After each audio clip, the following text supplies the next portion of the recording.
So now that we have our scroll working, where we can grab it and roll it and unroll it, how about if we turn it into an actual animation? So we can go to layout mode and we can enlarge this timeline window. And we're going to keep this very simple. So basically what we're going to do is we're going to push the record button, and that'll set up auto keyframes for us as we make changes. And I'm going to move out to frame 48. I'm going to grab my spiral, and I'm going to move this all the way out. And a keyframe has been added. Now I'm going to move back to frame 1, and I'm going to grab that spiral again and put it all back together. And now if we play this, we have an animation of the scroll opening.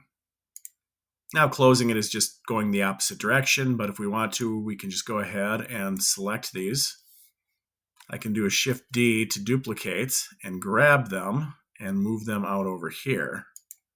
And then what I'll do is I'll push S to scale, and I'll just flip them. And I'll move them back closer to the opening animation. And then we'll just move them a little bit. Make sure that this is in frame 60.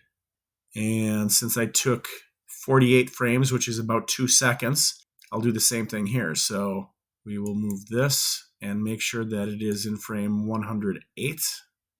And then I don't need all 250 frames. Rather than having this go out to 250, I will stop it at 120 or so. And then when we play our animation, it opens and then it closes.